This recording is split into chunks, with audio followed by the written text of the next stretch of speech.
तो स्वागत है आपका द लाइशियम पर। मैं डॉक्टर फैयाज हुसैन और आज से हम जो है द लाइशियम पर अभी हम बीपीएससी 69 के लिए अपना टारगेट लेकर चल रहे थे और उसमें अभी हम एक नई चीज़ जोड़ने वाले हैं कि जो हमारा 69 बीपीएससी पीटी होने वाला है उसके लिए हम अभी तक हम जीएस की बात कर रहे थे, जनरल स्टडी की, और उसके साथ साथ अभी अब आपको जो वीडियो मिलेंगे वो करंट अफेयर्स के भी वीडियो मिलेंगे। तो करंट अफेयर्स की वीडियो को जो अपना पैटर्न रहेगा करंट अफेयर्स की वीडियो का, उसका पैटर्न ये रखा है कि एक वीडियो में एक लेक्चर में बहुत छोटा छोटा हो सकता है, बड़ा भी लेक्चर हो सकता है, और एक लेक्चर में हम क्या करेंगे, एक कंसेप्ट को समझने की कोशिश करेंगे। जैसे आज का हमारा जो लेक्चर है, इस लेक्चर में हम क्या समझ रहे हैं कि भारत सरकार के जो आगामी लक्ष्य हैं। कभी कभी आपसे एग्जाम में क्या पूछता है, ये पूछ लेता है कि भारत सरकार ने किसी योजना को लागू करने के लिए या किसी बीमारी को ख़त्म करने के लिए या किसी लक्ष्य की प्राप्ति के लिए एक निर्धारित वर्ष जो है भारत सरकार घोषित कर देती है। तो भारत सरकार के वो क्या निर्धारित वर्ष हैं, किसी किन्हीं संदर्भों में उनकी बात करेंगे। ऐसे एक एक संदर्भ में हम एक एक वीडियो लाएंगे और 69 बीपीएससी तक आपका करंट अफेयर्स जो है वो लाइशियम गारंटी देता है कि आपको तैयार कराएगा। तो आप द लाइशियम के साथ जुड़िए और पढ़िए। तो आज हम किस पर बात कर रहे हैं, भारत सरकार के आगामी लक्ष्यों के बारे में बात कर रहे हैं। तो भारत सरकार ने कुछ कुछ निश्चित वर्ष निर्धारित कर दिए और अपने लक्ष्य भी निर्धारित कर दिए। देखो, सबसे पहले देखते हैं कि भारत सरकार का क्या लक्ष्य है। तो कालाजार, कालाजार क्या होती है, एक बीमारी होती है। कालाजार को पूरी तरह समाप्त करने का लक्ष्य जो भारत सरकार ने रखा है वो कब तक रखा है बेटा, वो 2023 रखा है। वो कब तक रखा है, 2023 तक रखा है।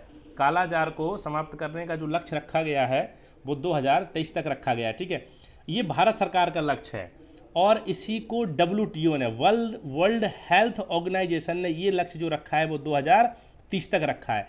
मतलब भारत सरकार WHO वर्ल्ड हेल्थ ऑर्गेनाइजेशन से पहले जो है कितने, लगभग 7 साल पहले हम क्या, कालाजार को समाप्त करने का हमारा लक्ष्य है।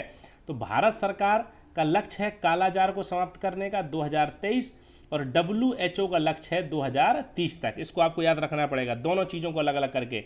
वर्ल्ड हेल्थ ऑर्गेनाइजेशन का लक्ष्य जो है वो क्या है बेटा, 2030 तक है, इसको कालाजार के संदर्भ में, और भारत सरकार का लक्ष्य 2023 तक। फिर है कि दिल्ली मुंबई एक्सप्रेस वे को पूरा करने का लक्ष्य कब तक रखा है, ये भी हमने 2023 रखा है। दिल्ली मुंबई एक एक्सप्रेस वे बनाया जा रहा है, उसके संदर्भ में भी लक्ष्य जो हमारा 2023 है। उर्वरक क्षेत्र में, फर्टिलाइजर के क्षेत्र में हमें सेल्फ सफिशिएंट बनना है, आत्मनिर्भर बनना है, ये लक्ष्य भी हमने 2023 ही निर्धारित किया है। ब्रॉड गेज रूट को 100% विद्युतीकरण करने का लक्ष्य।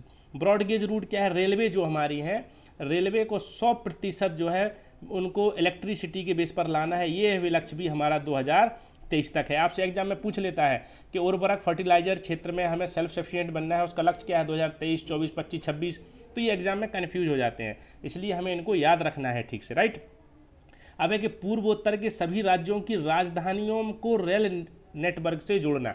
जो हमारे नॉर्थ ईस्ट के स्टेट हैं, 8 स्टेट हैं नॉर्थ ईस्ट के, उनके जो कैपिटल्स हैं, उन कैपिटल्स को क्या करना है, रेल नेटवर्क से जोड़ना है। यह भी वर्ष 2023 में ही भारत सरकार ने इसको प्राप्त करने का लक्ष्य रखा है। तो वर्ष 2023 के ये लक्ष्य हैं, 1, 2, 3, 4, 5। तो इनको आप ठीक से याद कर लो और ठीक से समझ लो और इनको रट जाओ।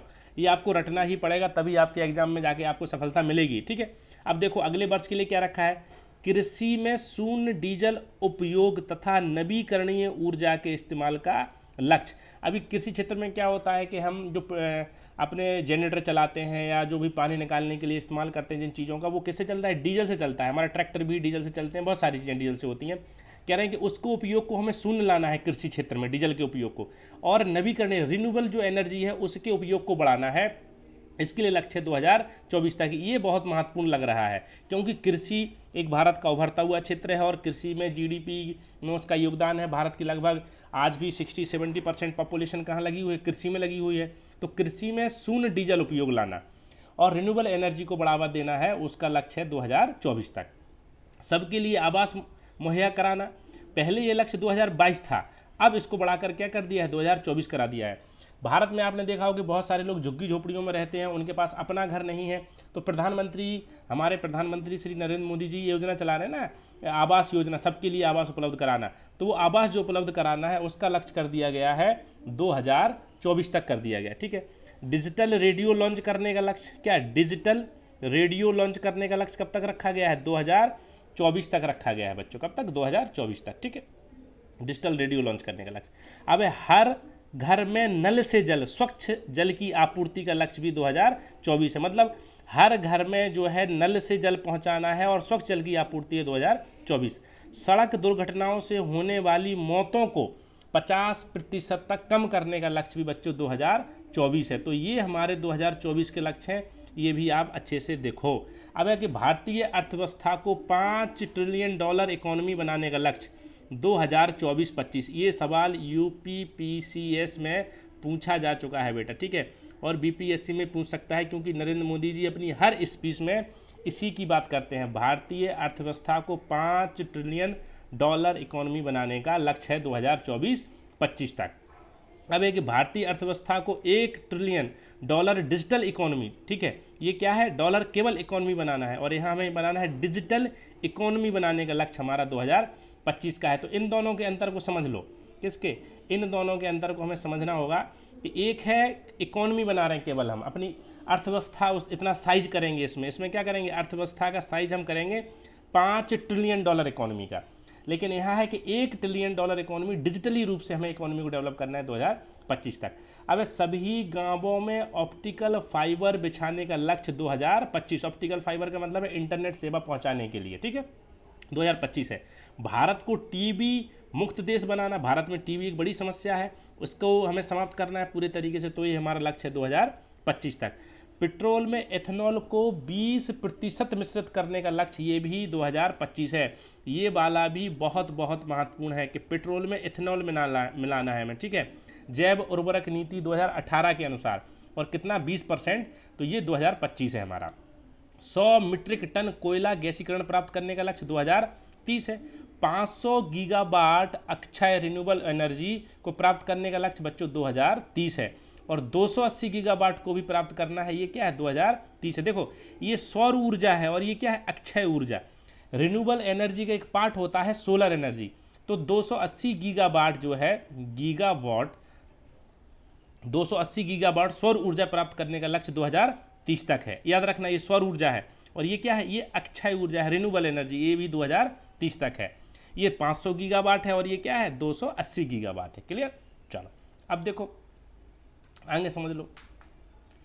कुल कार्बन उत्सर्जन में 1 अरब टन की कमी 2030 तक। हमारा जो कार्बन उत्सर्जन होता है हमारी गाड़ियों से होता है, उसमें 1 अरब टन की कमी 2030 तक करनी है। कुल वाहन में 30% इलेक्ट्रिक वाहन करने का लक्ष्य 2030, मतलब अभी जितनी भी भारत में व्हीकल्स चलते हैं उन व्हीकल्स में 30% व्हीकल्स को इलेक्ट्रिक व्हीकल्स बना देना है, उसका लक्ष्य है 2030। भारत में पूर्ण रूप से मलेरिया बड़ी समस्या है भारत में, टीबी बड़ी महंगी हो जाती है मलेरिया डेंगू में, ठीक है, भारत से पूर्ण रूप से मलेरिया उन्मूलन के लिए भी लक्ष्य है 2030। HIV एड्स को खत्म करने का लक्ष्य 2030 है। ये भारत में बीमारियां हैं तो इनको भी आपको पढ़ना पड़ेगा कि इनका लक्ष्य क्या है, और इसको याद करने का तरीका क्या हो सकता है कि रोज़ सुबह सुबह क्या है, इनको एक बार आप रिवाइज कर लें, 10-12 मिनट 15 मिनट का वीडियो है, तो जब भी मौका मिले वीडियो को देख लो, तो वो आपका क्या होगा, रिवाइज हो जाएगा आपका।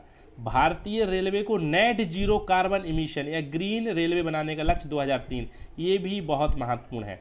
भारतीय रेलवे को नेट जीरो कार्बन इमिशन, मतलब भारतीय रेलवे में कोयला जलने से या भारत जो अभी हमारी इलेक्ट्रिसिटी से चलती है उससे जो कार्बन गैस इमिशन होता है, ग्रीन हाउस गैस निकलता है, उसको शून्य करना है, इसका लक्ष्य है 2030। हाइड्रोफ्लोरोकार्बन HFC, इसका प्रयोग होता है बहुत सारे उपकरणों में, ठीक है, कि उपयोग को 80% तक लाना, ठीक है, तो ये 2047 है। क्या है, 2047, 2047 है। भारत को ऊर्जा स्वतंत्र आत्मनिर्भर बनाने का लक्ष्य, अभी हम क्या हैं, अभी हम ऊर्जा को बाहरी देशों से मंगाते हैं, तो हम अपने आप को आत्मनिर्भर बनाना चाहते हैं, 2047 है। पोत निर्माण में आत्मनिर्भर बनाना है हमें, ठीक है, हमारे जो जहाज हैं उन सब में भी 2047 लक्ष्य रखा गया है। मुंबई शहर में शून्य कार्बन उत्सर्जन का लक्ष्य, क्या मुंबई शहर को 2050 है, और भारत द्वारा नेट जीरो का लक्ष्य 2070 है। ये बहुत महत्वपूर्ण है, भारत द्वारा नेट जीरो का लक्ष्य क्या है बेटा, 2070 है। तो ये आपको क्या है कि ये आपको याद करने पड़ेंगे, ये आपको समझना होगा, और ये आपको याद करने से आपके एग्जाम में बहुत लाभ होने वाला है। तो ये बहुत छोटा वीडियो, बहुत बड़ा वीडियो नहीं है। तो ऐसे ही महत्वपूर्ण चीज़ों को, आगामी लक्ष्य हो गए, क्या क्या योजनाएं हैं भारत सरकार की, बिहार सरकार की क्या योजनाएं हैं, ठीक है, तो उन पर एक छोटा छोटा वीडियो हम बनाने की कोशिश करेंगे जिससे कि आपकी तैयारी सुनिश्चित होती रहे। तो आप द लाइसम के साथ पढ़ते रहिए, अपनी तैयारी सुनिश्चित करिए और अपनी तैयारी को धार दीजिए द लाइसेम के साथ।